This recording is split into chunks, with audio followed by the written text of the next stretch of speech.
Good morning, everybody. You are tuning in with Miles. And your boy Leo. The man with the master plan, who is currently sweating his absolute mind out in this studio.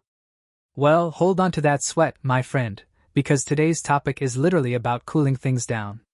We are talking about the real pickaxes of the AI gold rush. Forget the shiny new AI models for a second. Today, we are looking at telephone poles and air conditioners.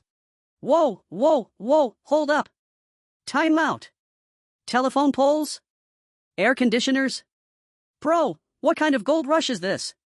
Is Nvidia dropping a smart AC unit? Like, yo ChatGPT, make my living room 68 degrees and write me a rap about ice cubes? And pickaxes? Are we sending robots into the mines? Do I need to run to Home Depot right now to mine for AI? Man, you gotta relax. Put the imaginary shovel down. It's a metaphor. Think back to the actual California gold rush. The people who made the real, guaranteed money weren't the ones digging in the dirt for gold. It was the guys selling the pickaxes, the shovels, and the jeans. Okay, I track. The guys selling the gear while everyone else gets their hands dirty. Big brain energy. Exactly. Right now, AI chips and software are the gold. But those super powerful chips? They consume an insane, mind-boggling amount of electricity, and they get dangerously hot. So, the pickaxes of today are the companies building the physical infrastructure, the power grids, the massive transformers, and the advanced cooling systems for data centers.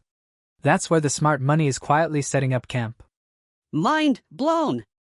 Wait, so you're telling me the grand future of super-intelligent, world-changing robots all depends on a giant industrial fan and a really thick extension cord? That is the most Leo way to describe a trillion-dollar utility sector, but honestly, you hit the nail on the head.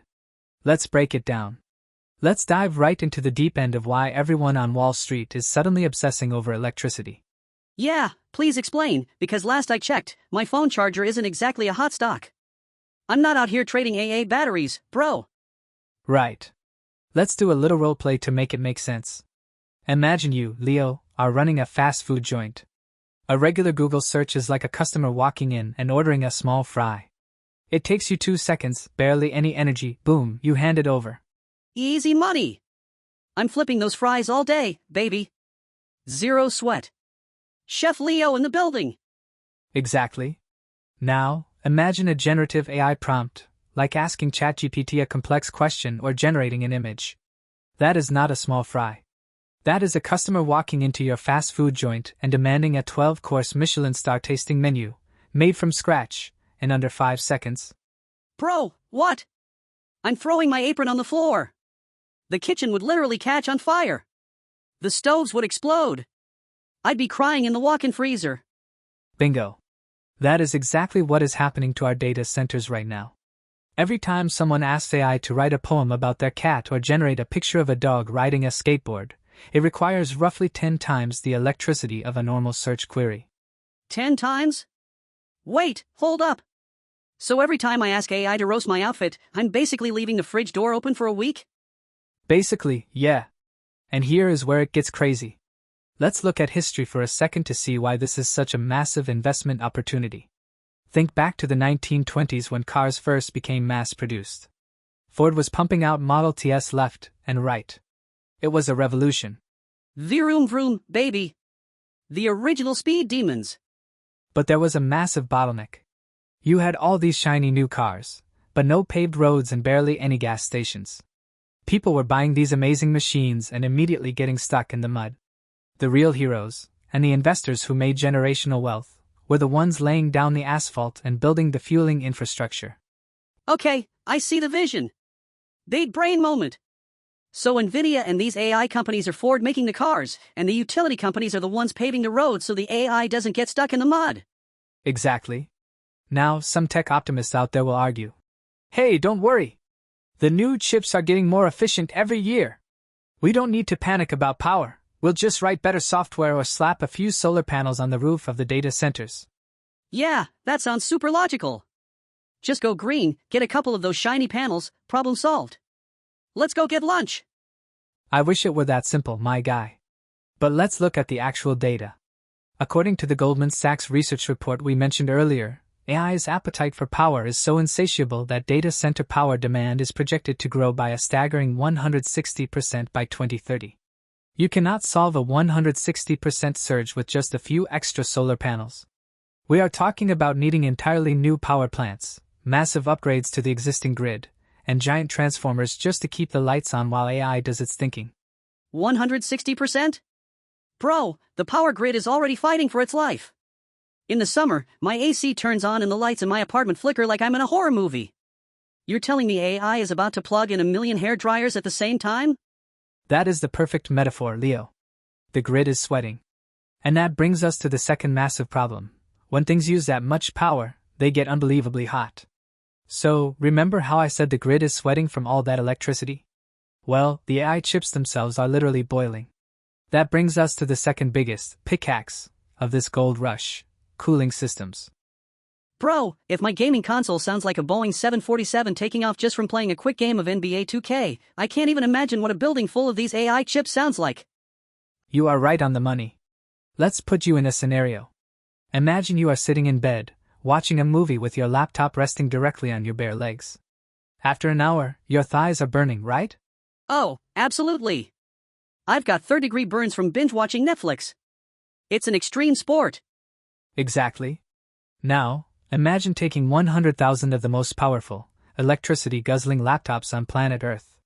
Stack them together in one single room, with no windows, and run them at 100% capacity, 24 hours a day, 7 days a week.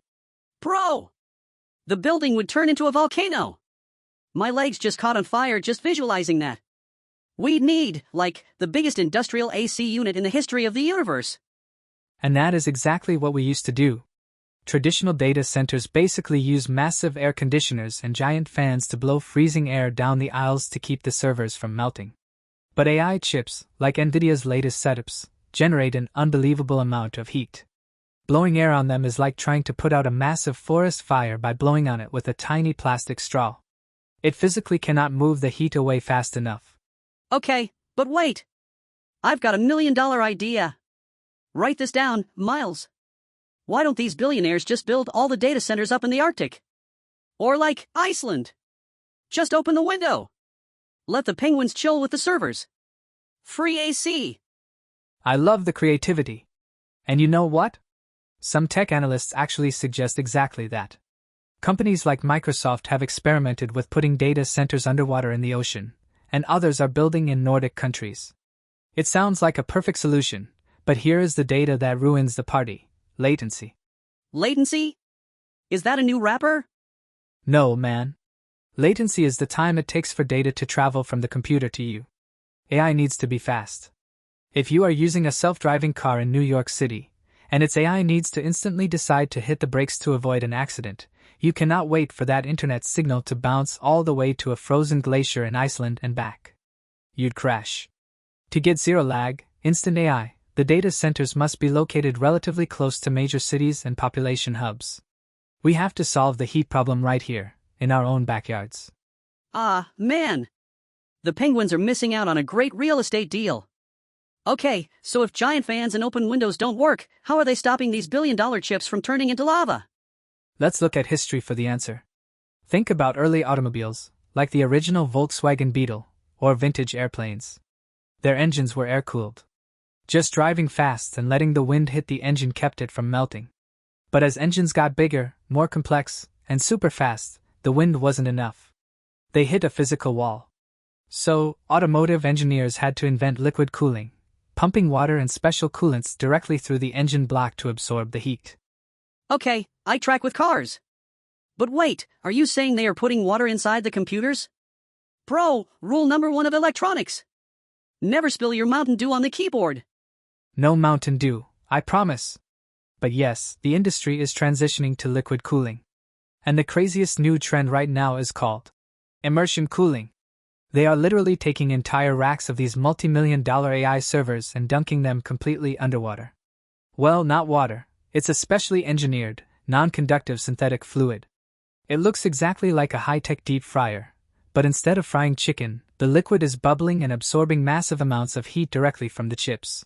A high-tech deep fryer? Bro! You're telling me the real winners of the AI revolution are the guys making robot bathwater? That is a wild way to phrase it, but technically, yes. The engineering companies that manufacture these advanced cooling racks, the thermal management systems, and these specialized fluids are seeing massive investment. Without them, the AI revolution literally melts down. So, we've talked about the massive power generation needed, and we've talked about the crazy high-tech deep fryers keeping everything cool. But there is one final, critical piece to this physical AI puzzle. The ultimate bottleneck. Drumroll, please! What is the final boss of the AI gold rush? Transformers. I knew it! I literally knew it! Optimus Prime is real! Megatron is running ChatGPT! Autobots, roll out! Bro, I am buying Hasbro stock right now! Put the phone down, Leo. No Autobots, no Decepticons. I am talking about electrical transformers. You know, those giant gray metal cans you see sitting up on telephone poles? Or those massive, humming metal boxes fenced off next to power plants? Oh! The boring metal boxes. Wow, way to ruin my childhood, Miles. So wait, why are those so important? Don't they just sit there and do nothing? They do everything. Let me put you in a scenario. Imagine you are a tech billionaire. You just spent $2 billion building the ultimate AI data center. You've got the liquid cooling, you've got the chips, and there is a massive nuclear power plant 10 miles away ready to give you all the electricity you need. You are ready to turn it on and make billions. Sounds like a standard Tuesday for Chef Leo. I'm ready. Hit the switch. You can't.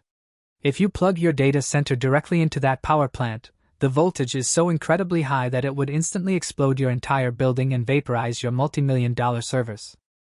Vaporize? Whoa, okay, keep the power plant away from me. That is exactly what a transformer does. It takes that massive, high-voltage electricity traveling across the power lines and steps it down to a safe, usable voltage before it enters the building. Without massive industrial transformers, the electricity cannot be used. And here is the kicker, Leo. Right now, if you want to order one of these giant transformers for your new data center, the wait list is literally 2 to 3 years long. Wait, hold up. 3 years? Bro, I can order a custom couch on the internet and get it next month. I can get groceries in an hour. You're telling me billionaires with endless money can't get a metal electricity box for 3 years? Exactly. The global supply chain for these specific, highly engineered components is completely maxed out. There are only a few companies in the world that manufacture the electrical steel and the copper coils needed for these massive units. That is why the stock prices of these heavy electrical equipment manufacturers have been quietly skyrocketing. They are the ultimate toll booth for the AI highway. You cannot pass without paying them and waiting in line. A 3-year line. That is worse than waiting for a table at that trendy brunch spot downtown. But wait, Miles. I have a serious question. Let's put on our critical thinking caps for a second. Oh, I love it when you get serious. Let's hear it. A lot of people on my timeline are saying AI is a giant bubble. Like, what if people get bored of ChatGPT? What if these AI startups run out of money and go bankrupt?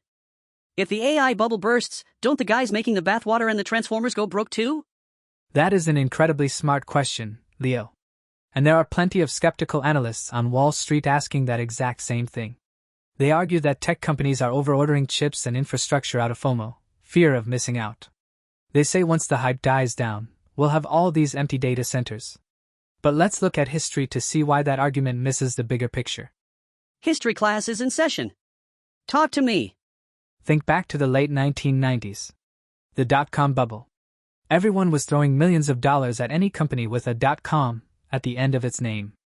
Oh yeah, people were buying stocks in, like, websites that sold digital pet rocks. Total madness. Exactly. And when that bubble burst in 2001, a lot of those flashy website companies went totally bankrupt. Investors lost billions. But during that crazy bubble, massive telecommunication companies spent billions physically laying down millions of miles of fiber optic cables under the oceans and across the country to support the anticipated internet traffic. Okay, so the websites died, but the cables were still buried in the dirt. Bingo. The fiber optic infrastructure survived. And because those pipes were already laid down and ready to go, it paved the way for the next generation of the internet. Without that infrastructure built during the bubble, we wouldn't have been able to stream Netflix, watch high-definition YouTube videos, or have cloud computing 10 years later. Oh my god! I see the Matrix! So even if some specific AI software company goes totally bankrupt today, the power grids, the cooling systems, and the data centers will still be sitting there. Exactly. The physical infrastructure, the modern power grid upgrades, the advanced cooling tech, the transformers, will fundamentally remain. We are upgrading the electrical backbone of the world.